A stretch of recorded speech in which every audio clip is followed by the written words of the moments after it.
Part 1. In this part, you will hear short conversations. From the 3 answer choices, select the answer which means about the same thing as what you hear, or is true based upon what you hear.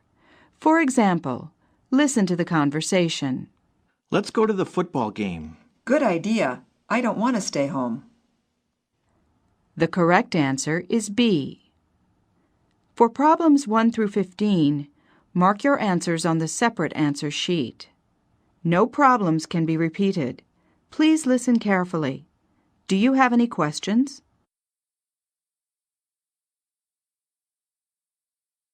Number 1. I think our presentation's in good shape. Me too. All we need to do is decide who's going to handle which parts, and then practice it for the next few days. Well, I'd prefer to do the introduction, but I guess we should wait till we see the others in class today before we make those decisions.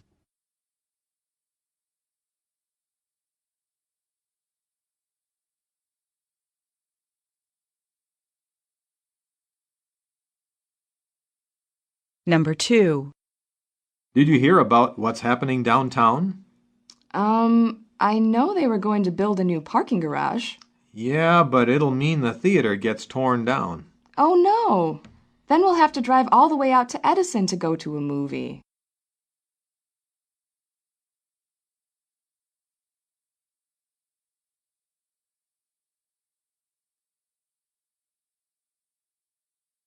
Number 3. So you must finally be getting settled in your new apartment. Everything working out okay there? It turns out the building caretaker is really unreliable. So what are you going to do? I've complained to his supervisor, so we'll see what happens.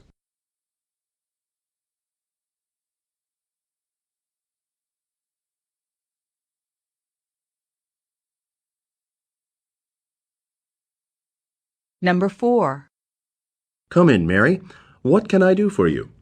I was just wondering whether I could discuss the project report I'm preparing for you. Of course. Is there some sort of problem? I just wanted to make sure we're on the same page.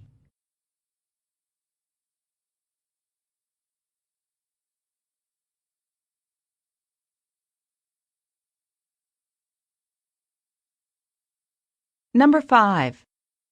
How's Frank getting along on that project he's been working on? He seems to be going nowhere fast.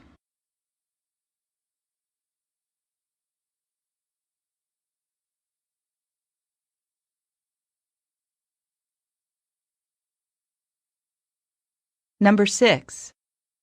You know, I really enjoyed Professor Smith's lecture, but that last part about his dog seemed totally irrelevant. You know, that's funny. I thought so too.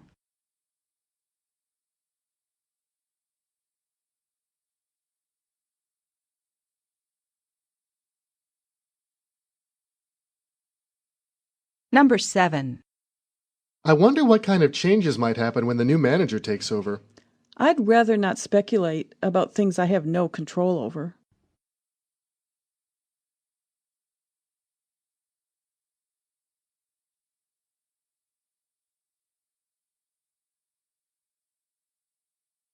Number 8.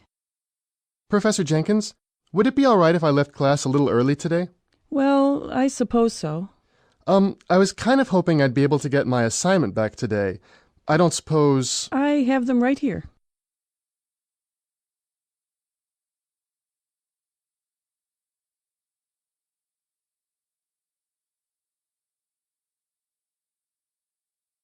Number 9. How's the soup? Oh, I didn't realize there'd be onions in it, and I'm allergic to them. Oh, that's right. Why don't you send it back? That's okay. I'll just leave it.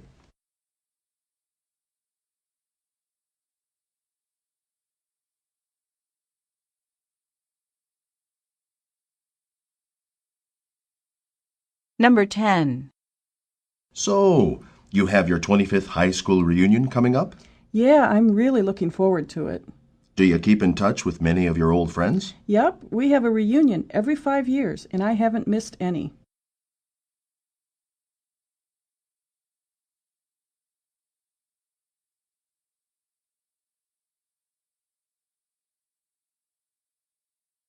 Number 11.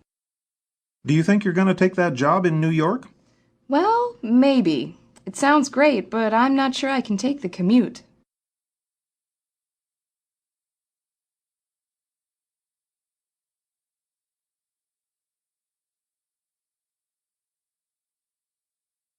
Number 12.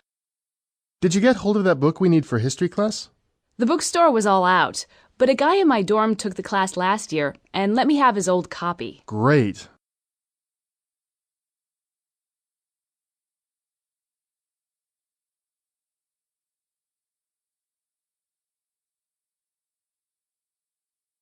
Number 13. What do you think of the used car I bought? Have you considered a paint job?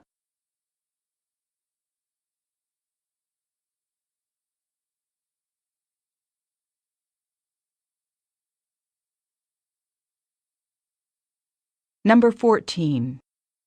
What was Tom like when he worked for you? Well, he was always alienating people. Sounds like the same Tom we knew.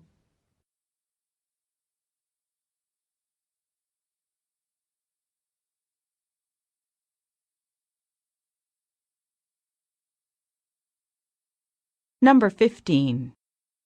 I'm thinking I should ask the professor for an extension.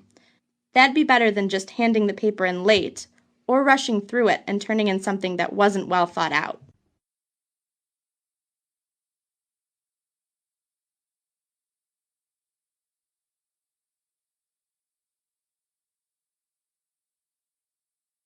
End of Part 1.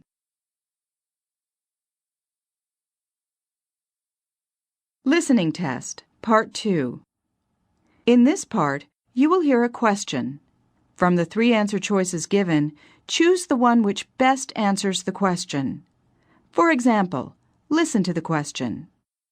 When's your sister getting married? The correct answer is A. For problems 16 through 35, mark your answers on the separate answer sheet. No problems can be repeated. Please listen carefully. Do you have any questions? Number 16. How did your meeting with Professor Jones go? Did you show her your first draft?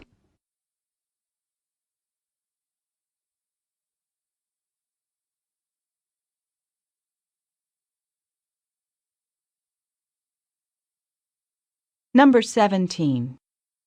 How much longer do we have to endure this?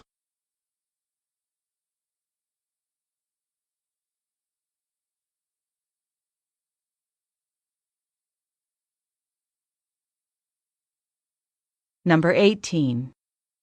If you're free, I could sure use a hand with getting these books put away.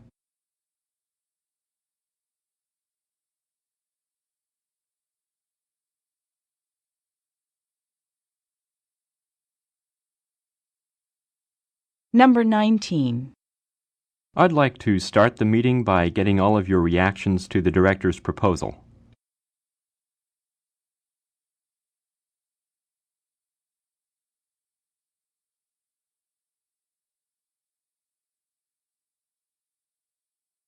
Number 20. What do you think made Bill show up at a football game in a suit and tie?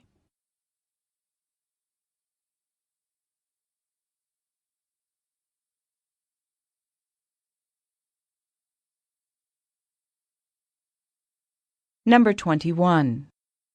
Aren't you going to get your hair colored when you get it cut today?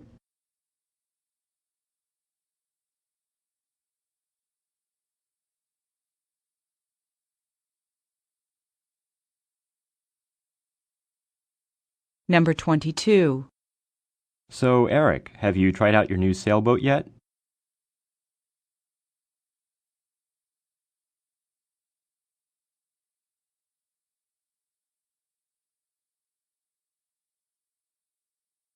Number 23.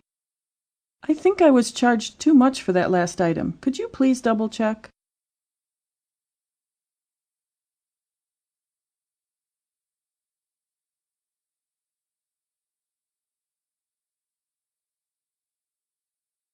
Number 24. How soon does she need you to come up with that information?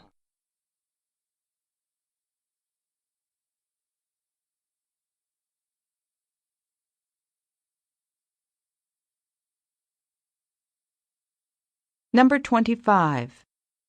Does it make any sense for me to bring the reports to the meeting?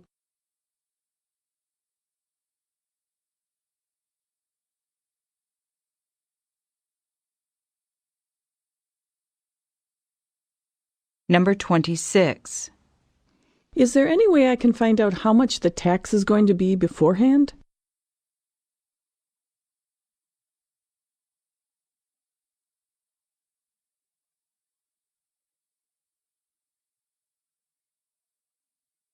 Number 27. What do you think about putting Jeff in charge of supervising the student employees?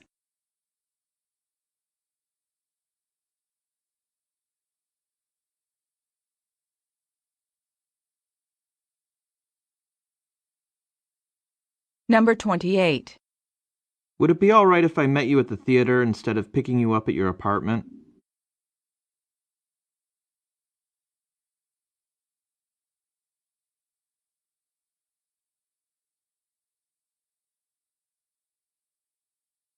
Number 29. I wonder why they sent that memo about not wearing too much perfume.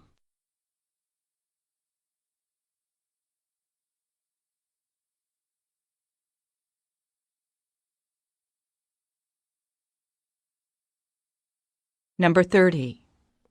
If we were to stop to grab a bite to eat on the way back, would you be interested in us bringing you anything?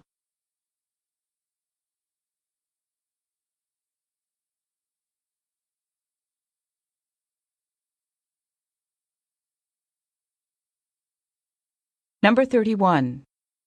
You told Sarah we changed the deadline to 3 o'clock, didn't you?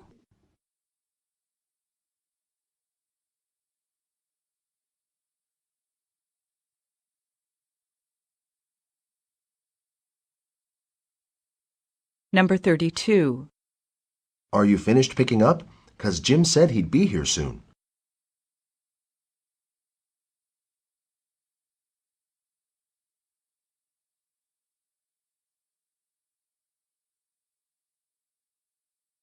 Number 33. Is it advantageous to register in person?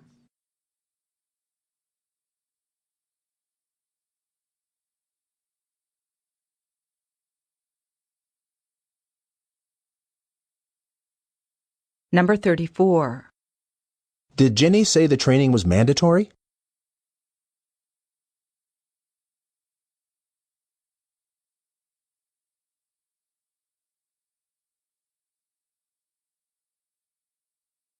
Number 35.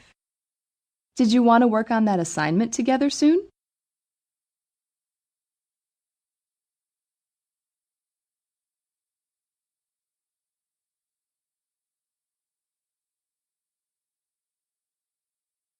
End of Part 2.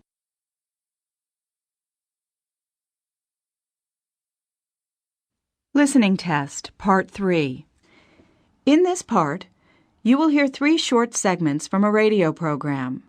The program is called Learning from the Experts. You will hear what 3 different radio guests have to say about 3 different topics. Each talk lasts about 3 minutes. As you listen, you may want to take some notes to help you remember information given in the talk.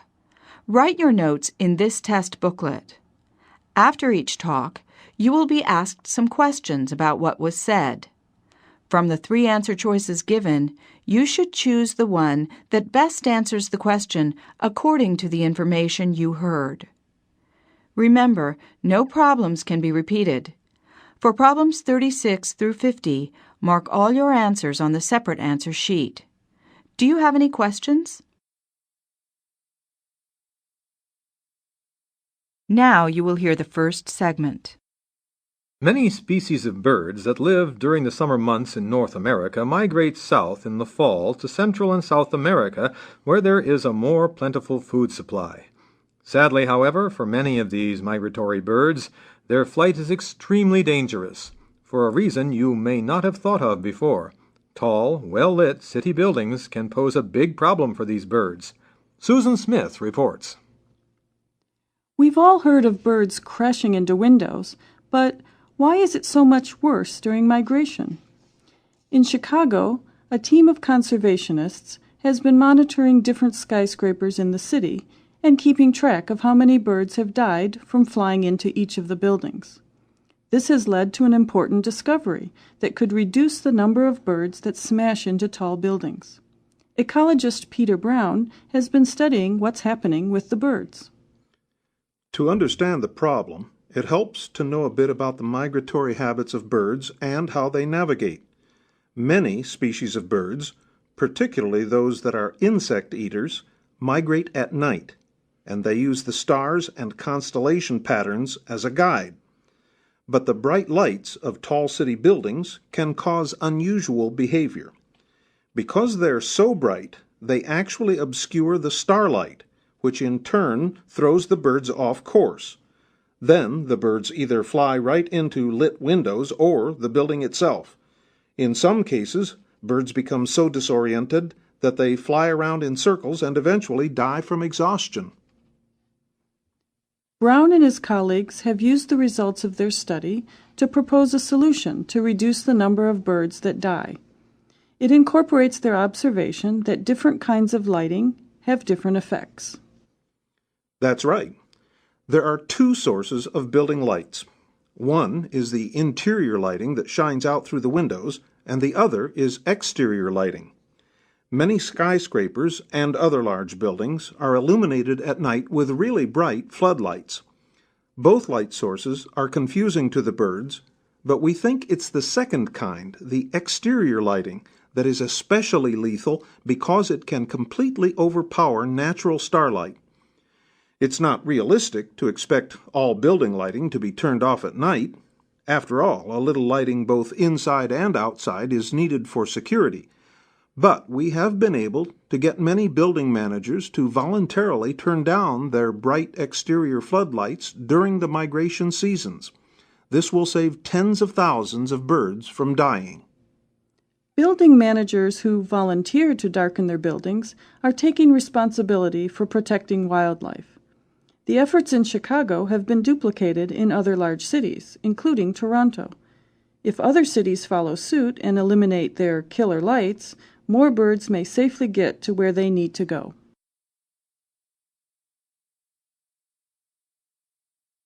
Number 36. To try to solve the problem, what did the conservationists do at first?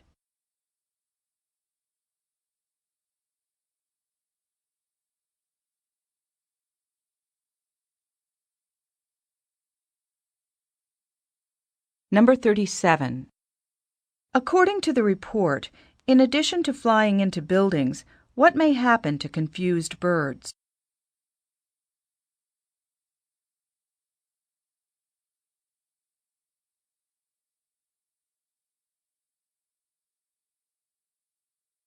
Number 38.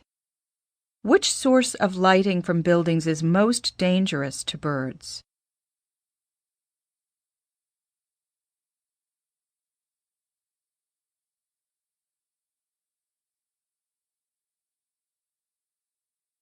Number 39. According to the report, what is it unrealistic to expect?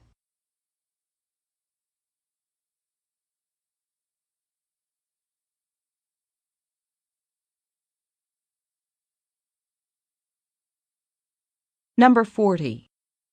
According to the report, why are many city buildings lit up at night?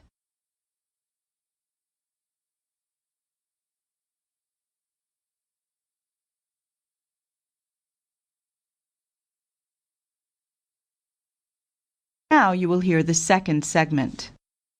For years, scientists have been researching the evolutionary development of social skills in humans. Recently, an unusual experiment provided an important clue in this discovery process. Barbara Burton reports. Our expert today is Dr. Joseph Oldman, and we will be talking about monkey behavior. It seems that monkeys have a natural sense of fairness, just as humans do. Presumably, they developed this sense of fairness from a common ancestor shared by early humans.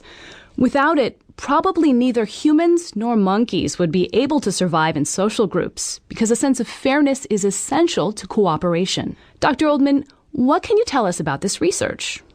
Well, Barb, the research team conducted these experiments using a species of monkey known as capuchins, a kind that's known to share food frequently in social groups. First, working with individual monkeys, the researchers gave each one a stone and taught them that they could exchange the stone for a vegetable, a piece of cucumber. Next, the monkeys were placed in groups of 2 and showed that if both monkeys cooperated and both gave the researcher a stone, they would each receive a piece of cucumber. The monkeys cooperated about 95% of the time. But the research team wanted to find out if these monkeys thought this was a fair process. So the next time, after the monkeys each turned in a stone, one was given a piece of cucumber, as usual, but the other one was given a piece of fruit, a grape. The team knew from previous experience that monkeys really like grapes, a lot more than cucumbers. And this experiment showed that it was really hard to get one monkey to cooperate once it saw the other monkey get what we'd call a better deal. After seeing its partner get a grape, the monkeys were only willing to make trades about 60% of the time, instead of 95% of the time, as they did when both monkeys got the same thing. That's right. Then the team made the experiment even more unfair. This time, one of the monkeys was given a grape without making it do anything at all, but the other one still had to turn in a stone to get a cucumber. This time, the cheated monkey would only continue to trade about 20% of the time, and it got very angry. Sometimes it would refuse to eat the cucumber, and sometimes it would throw the food or the stone at the researcher. This is behavior that had never been observed before in the wild. But what really surprised the research team was that the monkey that got the grape didn't behave any differently, and didn't seem to care that its partner only got the cucumber. That's a big difference from humans, who have a great tendency to help others who have been cheated or are otherwise less fortunate. Still, like humans, monkeys want equal rewards for both parties and aren't inclined to keep working if this doesn't happen. This research into capuchin monkeys has shed some light on the nature of cooperation and just how important a skill it is for survival of a social species.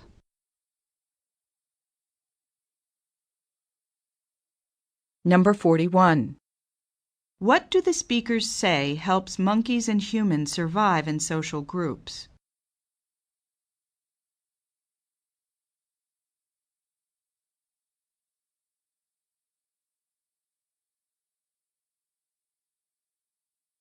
Number 42. What did the researchers teach the monkeys?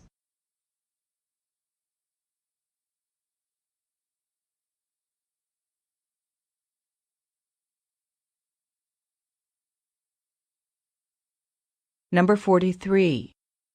What did the speaker mean by a better deal?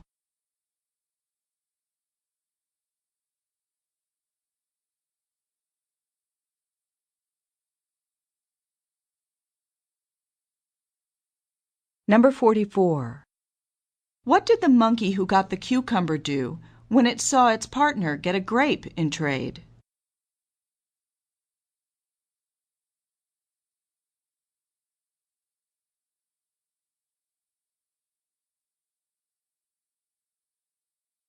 Number 45. Under what circumstances did the monkeys show the least amount of cooperation?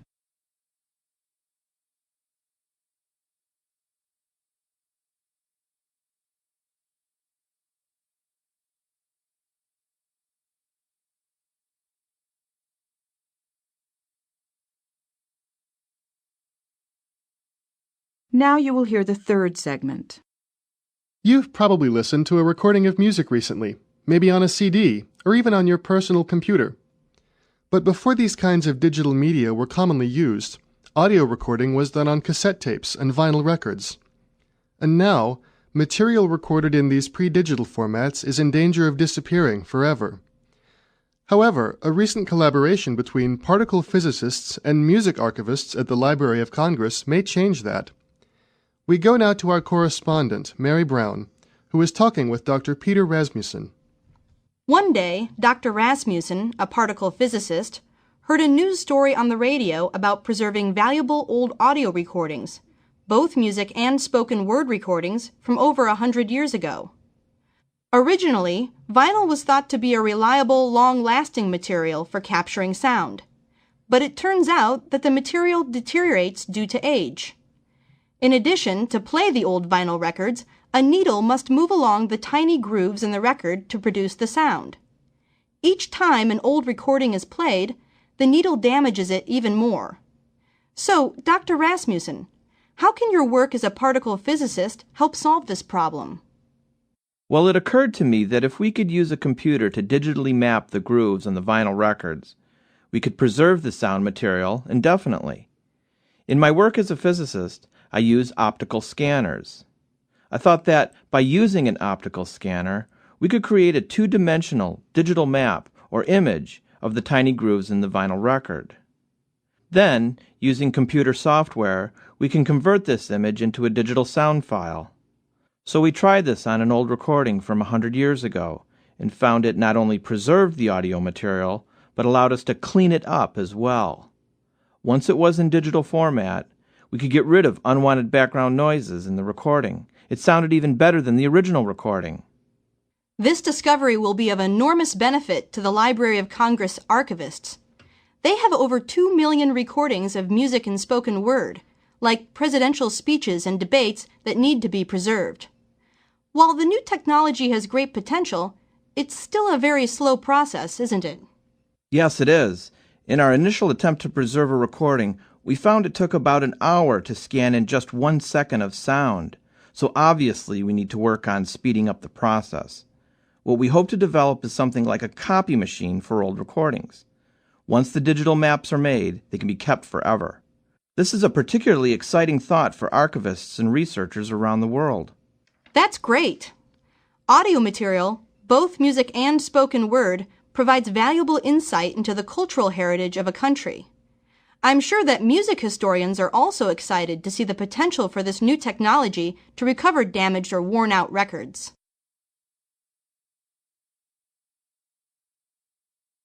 Number 46. According to the speakers, what is a problem with vinyl records?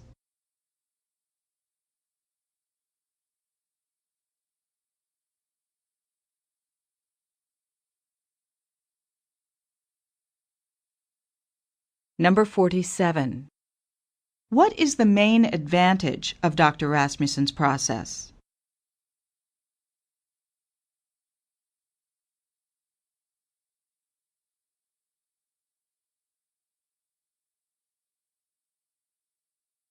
Number 48. What is meant by the phrase, clean it up?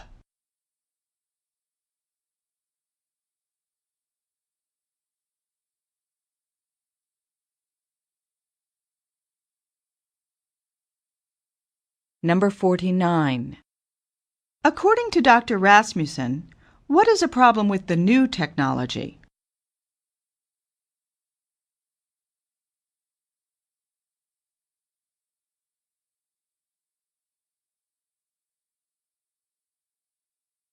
Number 50. Why is the Library of Congress interested in audio archiving?